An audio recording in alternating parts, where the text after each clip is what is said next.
Hello friends, our next lecture about the property of solid.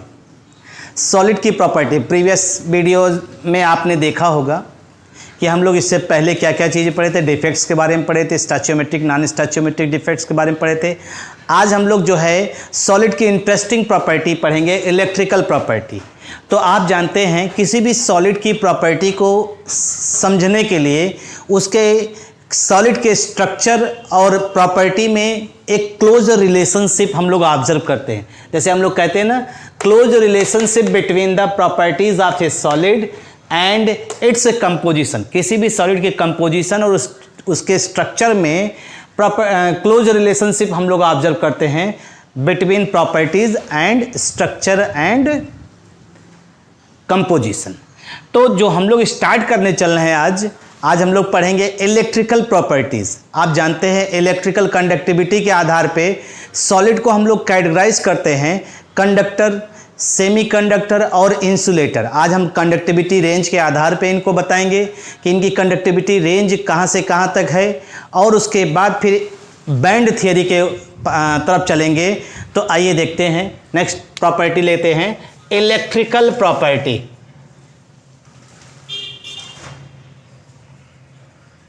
Electrical property of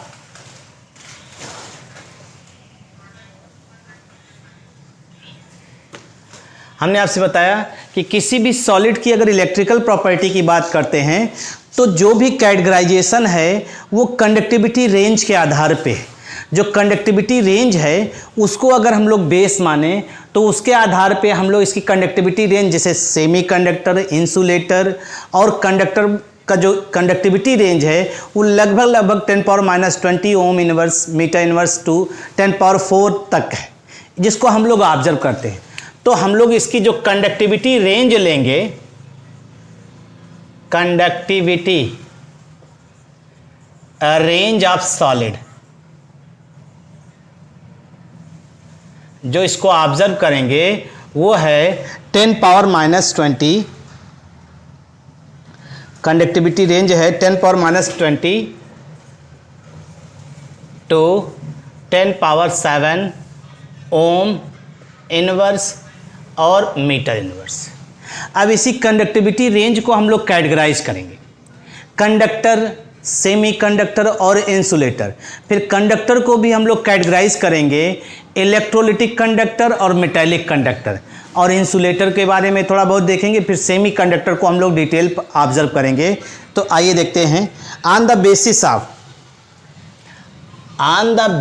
of electrical conductivity of solid, on the basis of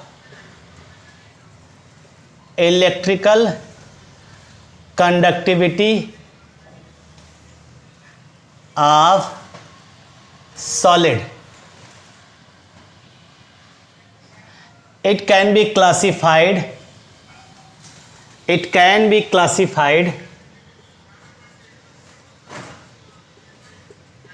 into following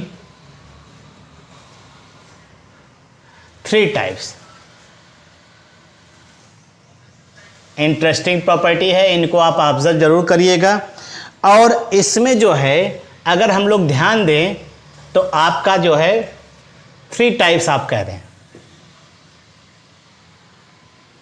पहला है conductor, दूसरा है insulator, और तीसरा है semiconductor. Semiconductor की बात करते हैं तो एक एक करके हम लोग ऑब्जर्व करते हैं।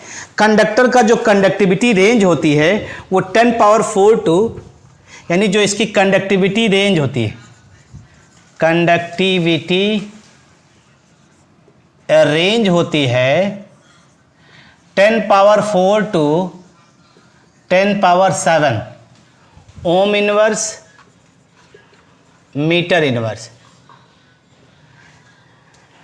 और जो आपका इंसुलेटर की रेंज होती है वो है 10⁻ 10 power -20 to 10 power -10 ohm inverse और मीटर इनवर्स। और जो इसकी कंडक्टिविटी रेंज होती है 10 power -6 to 10 power 4 ohm inverse और मीटर इनवर्स।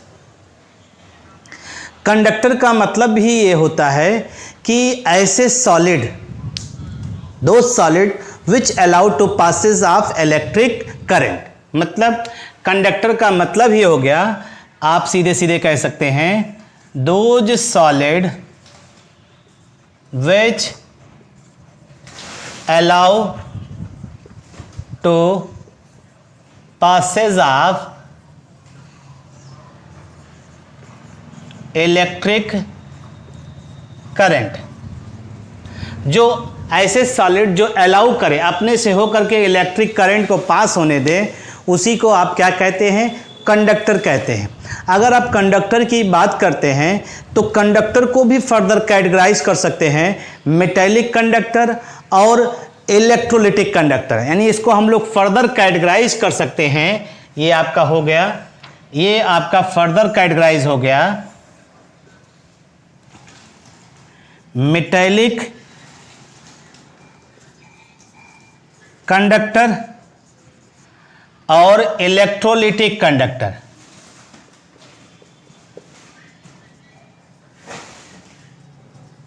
मेटेलिक कंडक्टर का मतलब जितने भी मेटल्स होंगे वो सब के सब जो है क्या करते हैं? इलेक्ट्रिकल कंडक्टिविटी शो करते हैं, इलेक्ट्रिक करंट उसमें पास होता है। यानी दोज सब्सटेंस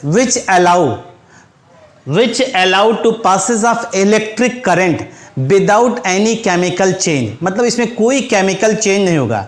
यानी आप सीधे सीधे इसको डिफाइन कैसे कर सकते हैं? Those substances which allow to passes of electric current without undergoing chemical change, without undergoing chemical change. यानी यहाँ पे बिना किसी केमिकल चेंज हुए जो है अगर आप ऑब्जर्व कर रहे हैं तो उसे आप मेटेलिक कंडक्टर कहेंगे। और इसमें क्या होता है? इसमें होता है सब्सटेंस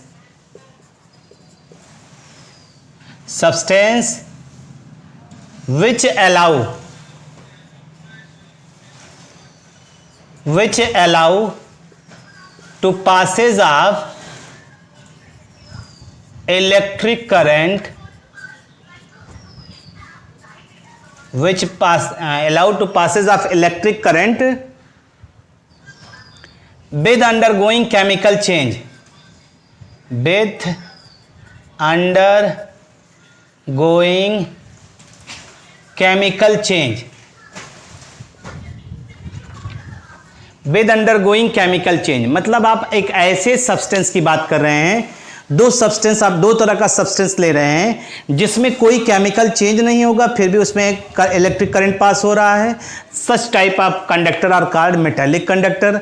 और फिर हमने बताया substance which allow to passage of electric current with undergoing chemical change, that is called electrolytic conductor. खासियत क्या है? मेटेलिक कंडक्टर में जो कंडक्टिविटी होती है वो due to the presence of mobile electron. सीधे सीधे हम लोग कह सकते हैं कि जो मेटेलिक कंडक्टर होता है, conductivity takes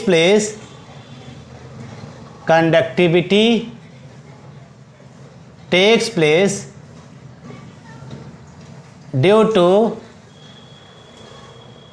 mobile electron. Conductivity takes place due to mobile electron. और इसमें जो है इलेक्ट्रोलिटिक कंडक्टर की बात अगर हम लोग करते हैं, इलेक्ट्रोलिटिक कंडक्टर में कंडक्टिविटी जो प्रोसीड करती है वो ड्यू टू द आयंस। ये जो इलेक्ट्रोलिटिक कंडक्टर्स है इसमें जो कंडक्टिविटी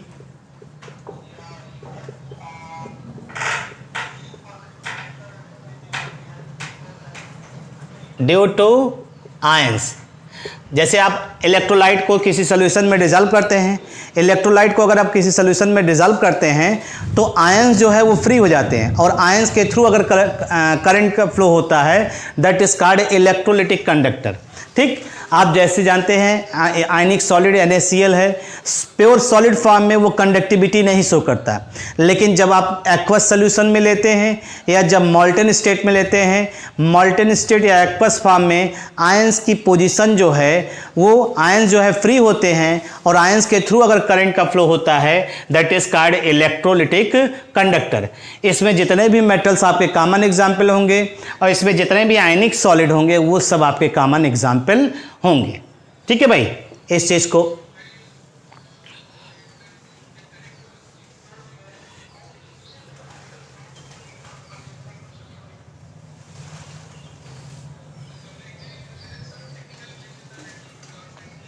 इंसुलेटर की बात करते हैं।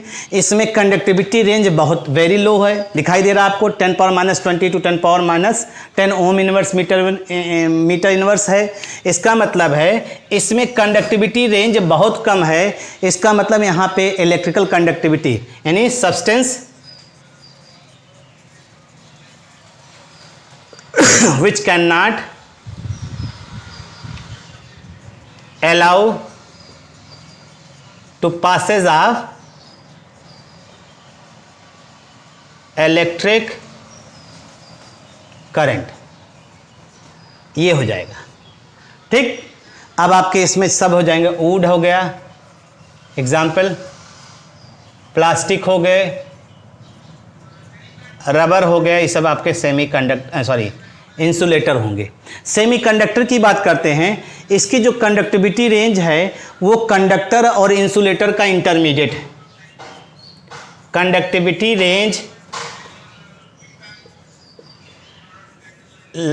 Conductivity range lies between the conductor and insulator. इनकी जो कंडक्टिविटी रेंज है इनके बीच में, इनको हम लोग ऑब्जर्व करेंगे। तो ये थोड़ा सा आपका जो आउटलाइन था classification electrical property, electrical conductivity के आधार पे आपने कंडक्टर, सेमीकंडक्टर, इंसुलेटर के बारे में ऑब्जर्व किया। इसको हमें डिटेल में पढ़ना है, इसको हम लोगों को डिटेल में पढ़ना है। तो आइए एक एक करके जो है स्टार्ट करते हैं। तो पहले तो आपका एक इसी पे क्वेश्चन आपको दिखाई देता है।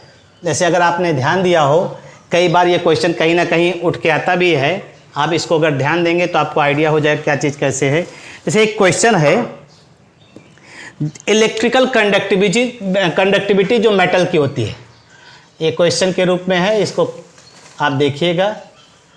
Electrical conductivity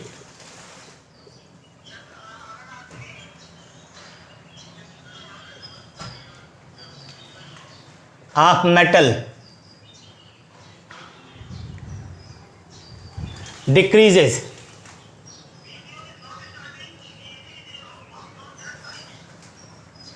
with rise in temperature। एक तो ये है y,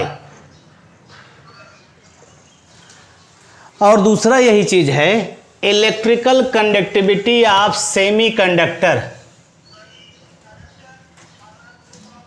इंक्रीजेस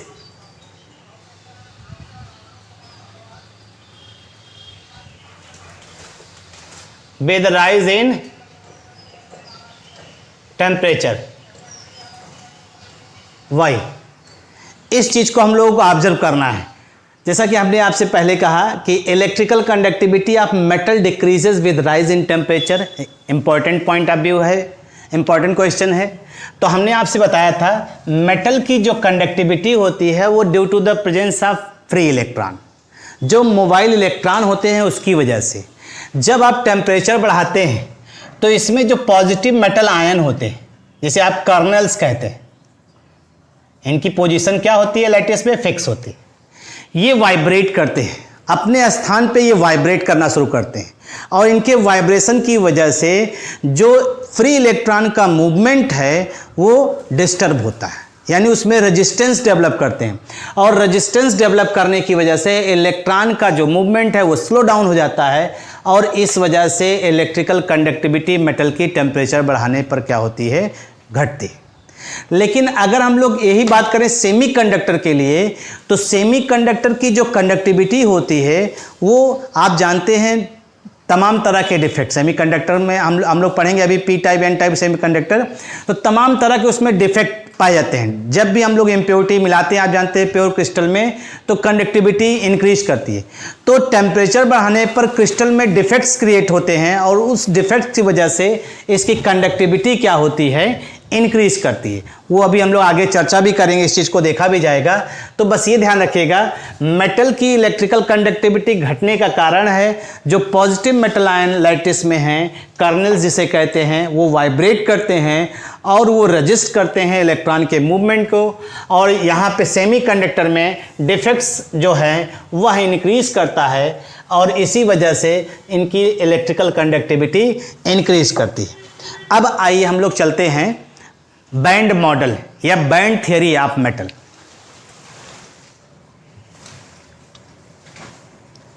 बैंड थियरी और बैंड मॉडल।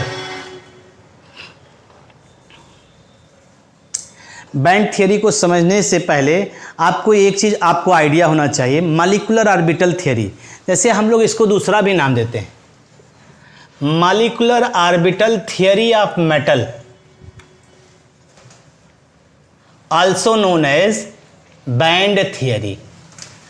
अब अगर आपको मॉलिक्यूलर ऑर्बिटल थियरी अगर मालूम होगा तो ये बैंड थियरी समझने में आपको काफ़ी सुविधा होगी। तो अगर आपको थोड़ा सा हम हिंट कर देते हैं, जैसे 11th में हम लोग केमिकल बॉन्डिंग चैप्टर में इस चीज़ को पढ़े हैं, लेकिन थोड़ा सा अगर आपको हिंट कर दे तो ये आपको आइडिया हो जाएगा। उसमें 2 पॉइंट आपको बस जानना ज़रूरी है। उसमें एक पॉइंट तो ये बताया गया है कि एटॉमिक ऑर्बिटल आपस में ओवरलैप करते हैं, और ओवरलैप करने के बाद मॉलिक्यूलर ऑर्बिटल का फॉर्मेशन करते हैं। एक चीज़ तो ये है, और दूसरी चीज़ ये बताया गया था जितने एटॉमिक ऑर्बिटल पार्टिसिपेट करेंगे उतने ही मॉलिक्यूलर ऑर्बिटल का फॉर्मेशन होगा। और अगर आपको याद हो, हमने मॉलिक्यूलर ऑर्बिटल भी बताया था, बॉन्डिंग और anti bonding molecular orbital. Bonding की एनर्जी हमेशा लो होती है, एंटी बॉन्डिंग की एनर्जी हाई होती है। इस कॉन्सेप्ट को लेकर के अगर हम लोग चलें तो हम लोग किसी भी मेटल के ऑर्बिटल मॉलिक्यूलर बैंड थियरी को ऑब्जर्व कर सकते हैं। तो एक हम सामान्य सा एग्जाम्पल लेते हैं लिथियम का, आपको दिखाते हैं, और उसी की सहायता से हम यहाँ पे बैंड का बनना भी आपको दिखाते हैं। फिर उसके बाद आगे कैसे इस बैंड थियरी के आधार पे हम लोग कंडक्टर, सेमीकंडक्टर और इंसुलेटर को कैटेगराइज करते हैं, इसके बारे में आपको डिटेल बताएंगे। और आप जानते हैं ये एक थ्योरेटिकल पोर्शन है, मतलब थ्योरेटिकल प्रोसेस है ये, लेकिन ये फिर भी एक्सप्लेनेशन बहुत अच्छे से देता है कंडक्टर, सेमीकंडक्टर और इंसुलेटर के बारे में, जिसको हम लोग आज यहाँ पे ऑब्जर्व करेंगे। जैसे हमने एग्जाम्पल लिया, हमने कहा आपसे लिथियम के बारे में, तो एक लाइन इसको लिख देते हैं कि एटॉमिक ऑर्बिटल जब आपस में कंबाइन करेंगे तो क्या बनाएंगे, molecular orbital. Number of n atomic orbital होंगे तो कितने मॉलिक्यूलर ऑर्बिटल बनेंगे, n मॉलिक्यूलर ऑर्बिटल बनेंगे। मॉलिक्यूलर ऑर्बिटल में कम से कम आपको जो है एक एंटी बॉन्डिंग मॉलिक्यूलर ऑर्बिटल मिलता है और एक बॉन्डिंग मॉलिक्यूलर ऑर्बिटल मिलता है। अगर ऑड नंबर में है तो एक और आपको मिल जाता है जिसे आप कहते हैं non bonding molecular orbital. Non bonding molecular orbital, इसकी एनर्जी आप जानते हैं लो होती है, इसकी एनर्जी क्या होती है, हाई होती है। इतनी चीज़ें अगर आपको आइडिया है तो आप किसी भी मेटल्स के जो है बैंड के फॉर्मेशन को ऑब्जर्व कर सकते हैं। तो आइए एक एक एग्जाम्पल लेकर देखते हैं। हमने कहा कि हम लोग लेने चल रहे हैं लिथियम। लिथियम की बात करते हैं, Li2 का फॉर्मेशन देखेंगे। पहले लिथियम का देख लीजिए। लिथियम का इलेक्ट्रॉनिक कन्फिगरेशन होता है 1s2, 2s1 और 2p0। ये इसका इलेक्ट्रॉनिक कन्फिगरेशन है। लिथियम का एटॉमिक नंबर 3 होता है। अगर इसी चीज़ को आप ऑब्जर्व करिए इसी के आधार पे बताना चाहें आप, तो चूंकि 1s atomic orbital bond formation में पार्टिसिपेट तो करेगा नहीं, तो इसलिए ये इनर s ऑर्बिटल को हम लोग काउंट नहीं करते। लेकिन फिर भी आप जान लीजिए कि अगर हम लोग यहाँ दिखाएं, ध्यान दीजिएगा, अगर हम लोग लिथियम दिखा रहे हैं Li2 का फॉर्मेशन पहला, तो Li2 के फॉर्मेशन में हम 2 लिथियम का एटॉमिक ऑर्बिटल दिखा रहे हैं। 2 लिथियम है तो 2 वैलेंस एटॉमिक ऑर्बिटल ले रहे हैं। मान लीजिए ये 2s1 है, ये 2s1 है, एक इलेक्ट्रॉन इसमें है, एक इलेक्ट्रॉन इसमें है। अभी हमने कहा एटॉमिक ऑर्बिटल मिलेगा तो मॉलिक्यूलर ऑर्बिटल बनाएगा, तो जितने एटॉमिक ऑर्बिटल उतने मॉलिक्यूलर ऑर्बिटल बता रहे हैं। तो यहाँ 2 एटॉमिक ऑर्बिटल है तो 2 मॉलिक्यूलर ऑर्बिटल आप दिखा रहे हैं, एक ये और एक ये। अपने आप जान लीजिए नीचे वाला बॉन्डिंग मॉलिक्यूलर ऑर्बिटल हो गया, ऊपर वाला एंटी बॉन्डिंग मॉलिक्यूलर ऑर्बिटल हो गया। और आपने कहा यहाँ पे एनर्जी लेवल हमेशा एनर्जी इंक्रीजिंग ऑर्डर में दिखा रहे हैं, तो ये दोनों इलेक्ट्रॉन जो है कौन से प्रिंसिपल, आप बाउ प्रिंसिपल के हिसाब से पहले लोएस्ट एनर्जी लेवल में इलेक्ट्रॉन इंटर करेगा। इसे हमने मान लिया ए, ध्यान दीजिएगा A B C D करके चलेंगे तब आपको आइडिया हो जाएगा।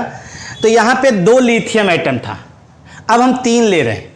सपोज करिए लिथियम के 3 एटम अगर क्रिस्टल में हो, लिथियम के यानी Li3 बन रहा है अगर कोई क्रिस्टल, तो उसमें 3 एटॉमिक ऑर्बिटल आप ले रहे हैं, 1 2 3। ये 3 एटॉमिक ऑर्बिटल हो गए, और तीनों अगर हो गया 1 2 3, 2s1 2s1 2s1 हमने दिखाया। तो हमने बताया कि अगर यहाँ n atomic orbital n molecular orbital, अगर इसमें से odd number of atomic orbital होगा तो एक और आपका दिखाई देगा जिसे कहेंगे नॉन बॉन्डिंग मॉलिक्यूलर ऑर्बिटल। यानी एक आपका बन गया ये बॉन्डिंग, एक एंटी बॉन्डिंग बन जाएगा, ये आपका दिखाई दे रहा है, एक बॉन्डिंग और एक एंटी बॉन्डिंग, और एक ये आपका बीच में हो जाएगा नॉन बॉन्डिंग। और यहाँ 2 इलेक्ट्रॉन हो गया, एक इलेक्ट्रॉन इसमें, और ये हो गया एंटी बॉन्डिंग मॉलिक्यूलर ऑर्बिटल, ये आपका हो जाएगा बॉन्डिंग मॉलिक्यूलर ऑर्बिटल, और ये नॉन बॉन्डिंग मॉलिक्यूलर ऑर्बिटल, ये इस तरह से हो जाएगा। इसे हमने बी मान लिया है, इसे हमने बी मान लिया है। अब हम तीसरी सिचुएशन लेकर चल रहे हैं, सी कर दे रहे हैं। अगर हम मान लीजिए Li4 बना रहे हैं तो यहाँ 4 एटॉमिक ऑर्बिटल हो जाएगा, 1 2 3 4, और चारों में एक एक इलेक्ट्रॉन, 2s1 2s1, ये 2s1 हो गया। तो आप जानते हैं जब इवन नंबर रहेगा तो 2 ही तरह का, एक बॉन्ड 2 बॉन्डिंग बनेगा, 2 एंटी बॉन्डिंग बनेगा। अगर आप इसी को ध्यान दीजिए तो ये इस तरह से हो गए, 1 2 1 और ये 2। अब आपका यहाँ पे 4 इलेक्ट्रॉन है, 2 इसमें आ जाएगा, 2 इसमें आ जाएगा, और ये दोनों आपके क्या हो गए एंटी बॉन्डिंग मॉलिक्यूलर ऑर्बिटल, और ये आपका हो जाएगा बॉन्डिंग मॉलिक्यूलर ऑर्बिटल। एक चीज़ हमारा दिखाने का आपको मेन मकसद है कि यहाँ पे जैसे ही एटॉमिक ऑर्बिटल की संख्या बढ़े, बॉन्डिंग मॉलिक्यूलर और एंटी बॉन्डिंग के बीच में धीरे धीरे एनर्जी गैप क्या हो रहा है, कम हो रहा है। अब अगर आप n लिथियम एटम ले लीजिए, n लिथियम एटम ले लीजिए, तो यहाँ पे जो आपके एटम्स होंगे वो कितने होंगे, n लिथियम एटम होंगे। तो जब n लिथियम एटम होगा तो यहाँ पे जो मॉलिक्यूलर ऑर्बिटल बनेगा वो भी कितना होगा, n होगा। अगर आप इसी चीज़ को दिखाइए ऐसे ही तो ये ऐसे जाएगा,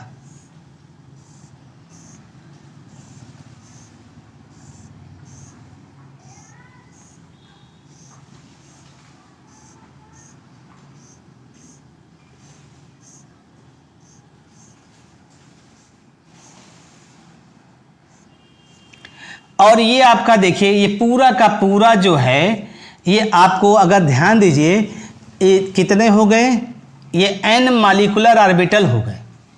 क्योंकि हमने लिथियम एटम कितने लिए, एटॉमिक ऑर्बिटल है, कौन सा, 2s1। तो n है तो n मॉलिक्यूलर ऑर्बिटल बनेगा। उसी में से हाफ क्या रहेगा आपका, बॉन्डिंग रहेगा, और हाफ क्या रहेगा, एंटी बॉन्डिंग मॉलिक्यूलर ऑर्बिटल रहेगा।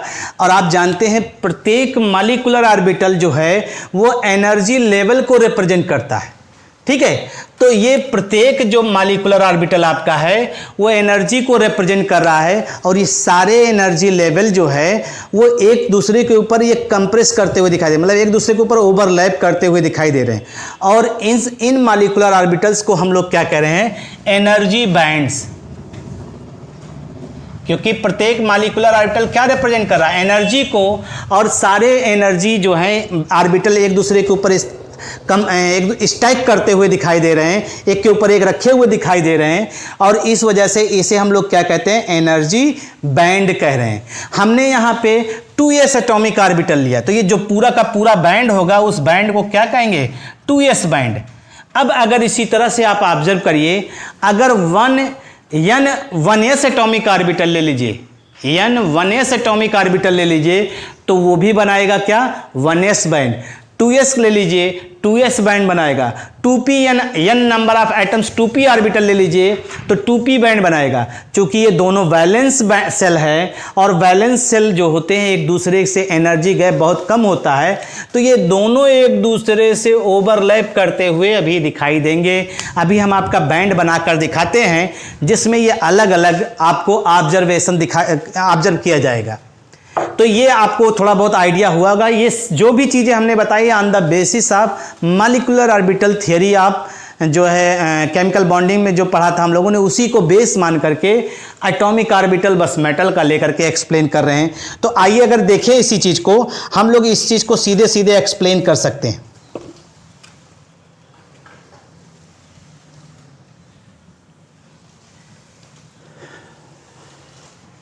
जैसे हम आपको दिखाने चल रहे हैं कि 1s बैंड बनेगा तब क्या होगा, 2s बैंड बनेगा, 2p बैंड बनेगा, तो उसको किस तरह से हम लोग ऑब्जर्व करते हैं, ठीक है। जैसे देखिए हमने यहां पे लिया है 1s atomic orbital of n lithium atom, तो ये आपका ऐसे ही आ जाएगा।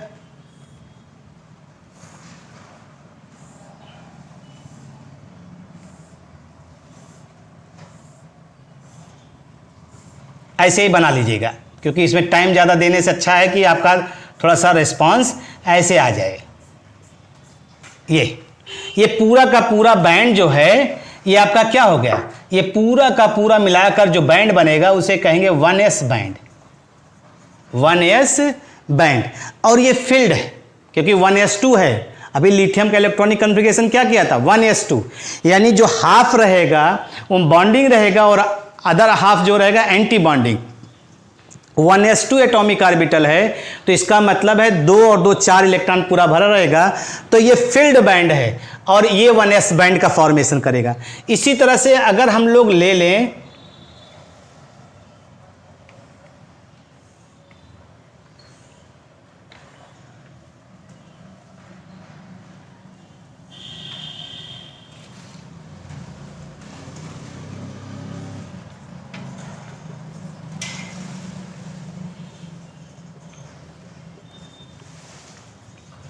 तो यहां पर भी ये इस तरह से बनाएगा।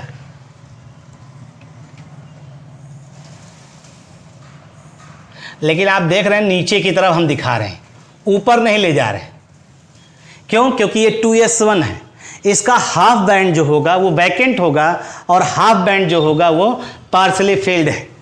और इसी तरह से अगर 2p दिखा रहे हैं तो आप जानते हैं बैलेंस सेल जो होते हैं, बैलेंस सेल एक दूसरे से ओवरलैप करते हैं।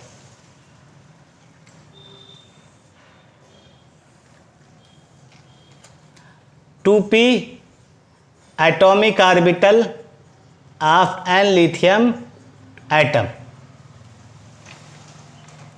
ये आपका फील्ड हो गया और ये ओवरलैपिंग रीजन हो गए। इसे हम लोग कहते हैं ओवरलैपिंग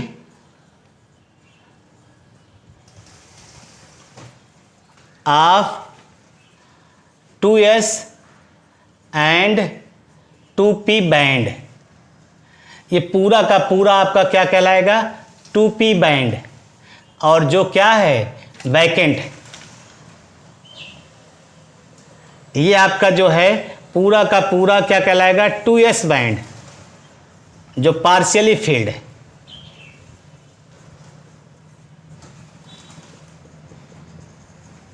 इस तरह से देखिए बैंड आपका फॉर्मेशन हो रहा है। 1s बैंड बन गया, 2s बैंड बन गया।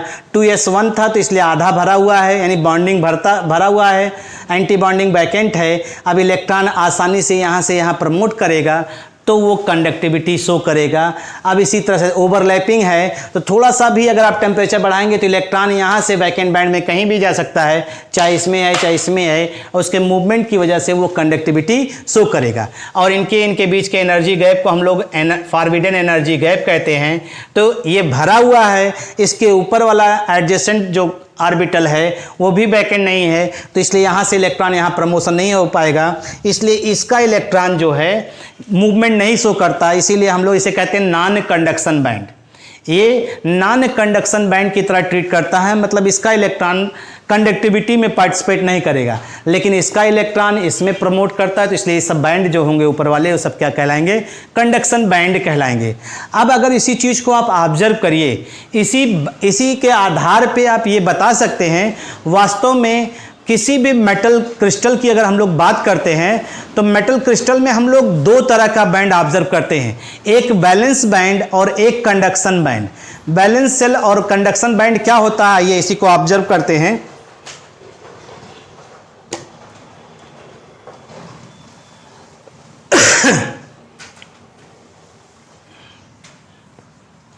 बैलेंस बैंड और कंडक्शन बैंड, यानी अगर हम लोग जो है बैंड थियरी को बेस माने तो there are two types of band हम लोग ऑब्जर्व करेंगे। एक होता है वैलेंस बैंड और दूसरा होता है कंडक्शन बैंड। अब इसको भी समझने के लिए थोड़ा सा एग्जाम्पल लेते हैं, लिथियम का ही एग्जाम्पल लेते हैं। वैलेंस बैंड और कंडक्शन बैंड, जैसे लिथियम का हम लोग एग्जाम्पल ले रहे थे, लिथियम का इलेक्ट्रॉनिक कॉन्फ़िगरेशन आपने किया 1s2 2s2 2p1। अब ये आपका वैलेंस सेल होगा, इसे हम लोग क्या कहते हैं, वैलेंस सेल कहते हैं। अब ये वैलेंस सेल है, तो वैलेंस सेल में जो है 2s1, ये आपका वैलेंस सेल है, तो 2s1 है और 2p है, तो आपका जो 2s1 ऑर्बिटल है, 2s1 वाला, ये आपका वैलेंस सेल इलेक्ट्रॉन कहलाएगा, ये वैलेंस सेल। और ये वैलेंस सेल क्या बनाएगा, ये फील्ड है, चाहे हाफ फील्ड दिखाई दे रहा चाहे फुल फील्ड होता, हाफ फील्ड है, तो ये क्या बनाएगा, एक्ट एज वैलेंस बैंड। अगर हम 2p की बात करते हैं, 2p वैकेंट है, जिसमें वैलेंस बैंड का इलेक्ट्रॉन मूवमेंट करेगा, तो इसे हम लोग क्या कह रहे हैं, कंडक्शन बैंड।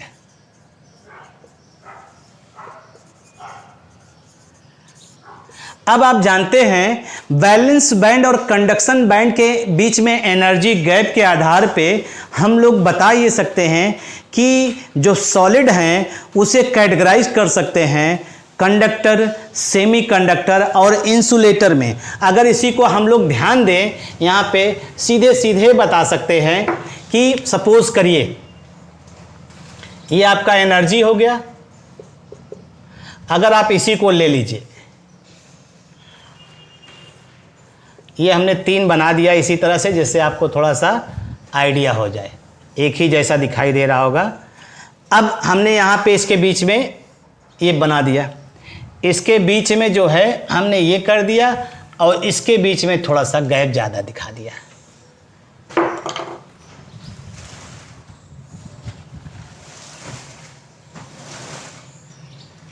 अब आप देखिए ये जो नीचे वाला है ये बैलेंस बैंड होगा, इसे हम लोग क्या कह रहे हैं,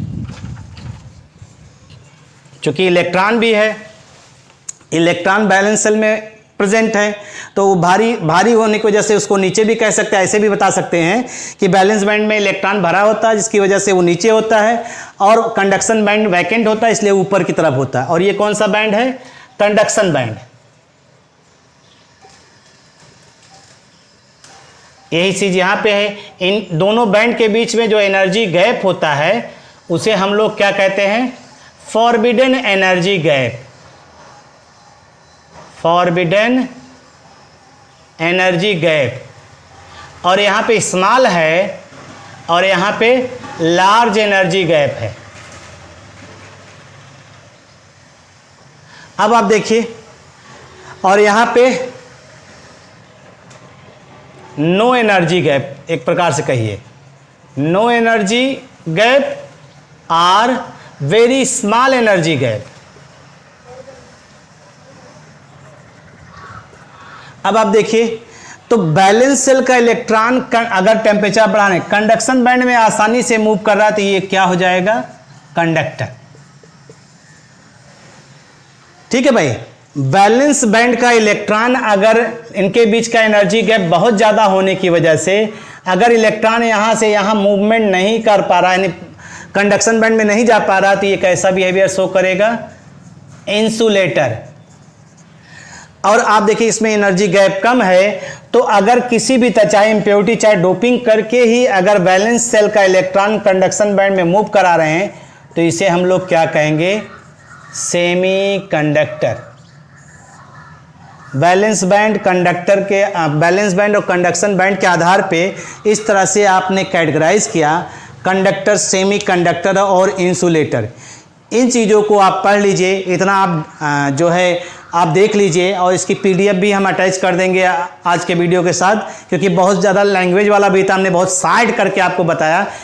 तो इसको देखिए और जो भी चीज़ें आपको दिक्कत, जहाँ भी महसूस हो रही दिक्कत, उसको बताइए कमेंट बॉक्स में जाकर के। आप बताइए कि अब आपको ये परेशानी हो रही है, जिससे कि उसको जो है फर्दर वीडियो में रिमूव करके अपलोड किया जाए। Thank you.